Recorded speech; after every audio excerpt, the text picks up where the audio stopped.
हाल ही में एक संदिग्ध एसी ब्लास्ट की वजह से जो भीषण आग लगी उसने हम सबको अंदर तक झकझोर दिया है। ये चर्चा सिर्फ उस भयानक रात की घटना तक सीमित नहीं है, बल्कि इसके पीछे के विज्ञान, हमारे घरों की ढांचागत कमियों और उन ठोस सुरक्षा उपायों को समझने के बारे में है जो भविष्य में सचमुच किसी की जान बचा सके। 9 अनमोल जाने। जी हाँ, इस हृदय विदारक घटना में 9 लोगों की जान चली गई। एक स्टिल्ट पार्किंग के ऊपर बनी 4 मंजिला रिहायशी इमारत में माना जा रहा है कि एक एसी कंप्रेसर के ब्लास्ट होने से ये आग भड़की। और ये कोई आम आग नहीं थी, इसकी इंटेंसिटी इतनी ज्यादा थी कि किसी को संभलने का या भागने का कोई मौका ही नहीं मिल सका।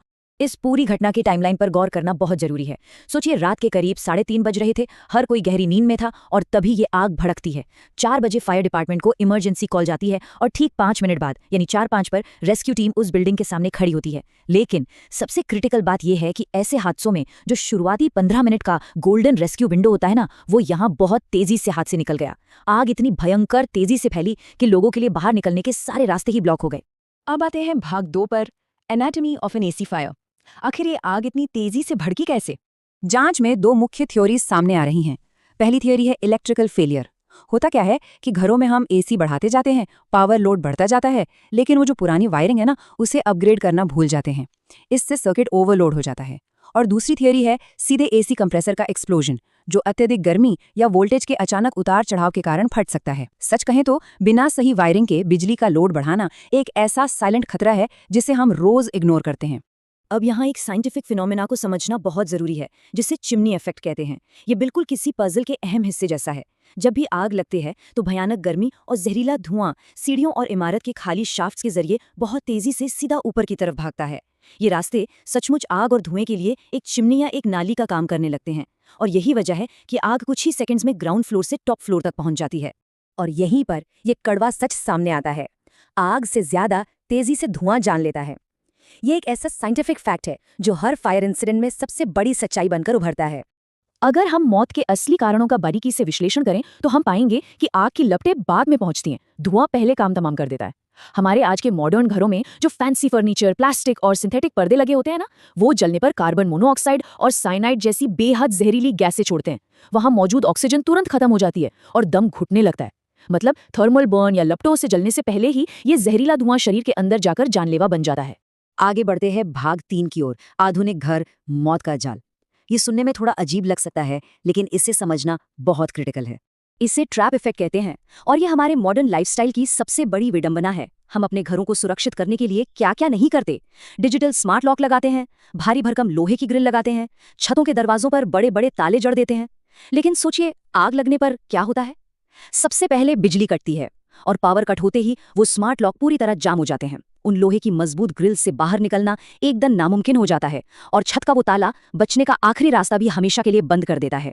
हमारी सुरक्षा के लिए बनाई गई चीजें ही हमें एक बंद चेंबर में कैद कर देती हैं।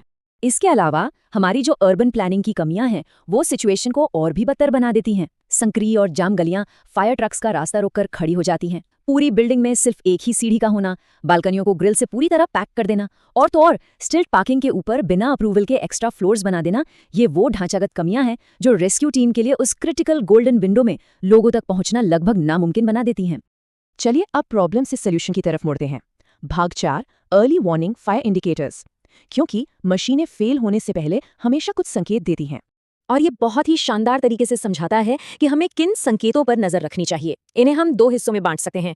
पहला है मैकेनिकल संकेत, जैसे अगर एसी से अचानक भिन-भिनाने या गूंजने की तेज आवाज आने लगे, वो बहुत ज्यादा वाइब्रेट करने लगे या फिर बार बार एमसीबी ट्रिप हो रही हो। दूसरा है परफॉर्मेंस से जुड़ा संकेत, जैसे अचानक कूलिंग कम हो जाना, एसी का अपने आप बंद हो जाना या फिर जलने की अजीब सी बदबू आना। सच मानिए, ये संकेत चीख चीख कर कह रहे होते हैं कि मशीन अंदर से स्ट्रगल कर रही है और इसे तुरंत चेक करने की जरूरत है।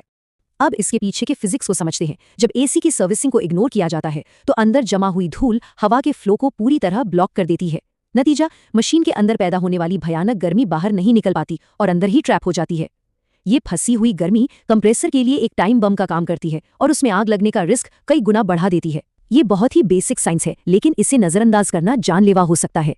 अब आते हैं अपने अंतिम और सबसे महत्वपूर्ण हिस्से पर, भाग 5, जरूरी सुरक्षा रणनीतियां, वो उपाय जो सच में जीवन रक्षक हैं। सबसे पहली चीज, इलेक्ट्रिकल अपग्रेड्स। इसके लिए 3 बहुत ही स्पष्ट कदम उठाने जरूरी हैं। पहला, हर एक एसी के लिए एक डेडिकेटेड इलेक्ट्रिकल सर्किट होना ही चाहिए। दूसरा, हमेशा हाई क्वालिटी अच्छी ब्रांडेड वायर्स का इस्तेमाल होना चाहिए और प्रॉपर अर्थिंग सुनिश्चित होनी चाहिए। और तीसरा कदम, एमसीबी और अर्थ लीकेज सर्किट ब्रेकर यानी ईएलसीबी का लगा होना और उनका सही से काम करना नितांत आवश्यक है। ये कोई लग्जरी नहीं है बल्कि लाइफ सेविंग बेसिक्स हैं। इसके बाद बारी आती है एसी के रख रखाव की, जो कि बिल्कुल नॉन नेगोशिएबल है। स्टेप 1, साल में कम से कम 2 बार किसी अच्छे प्रोफेशनल से एसी की सर्विसिंग जरूर करवानी चाहिए।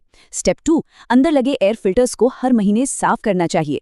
और स्टेप 3, मशीन को लगातार बिना रुके काम करने से बचाने के लिए एसी को हमेशा 24 डिग्री सेल्सियस पर ऑपरेट करना चाहिए और स्लीप मोड का इस्तेमाल करना चाहिए। ये एक ऐसा रूटीन है जो जानलेवा ओवरहीटिंग को रोक सकता है। और हाँ, उस ट्रैप इफेक्ट से निपटने का भी एक पक्का इलाज है।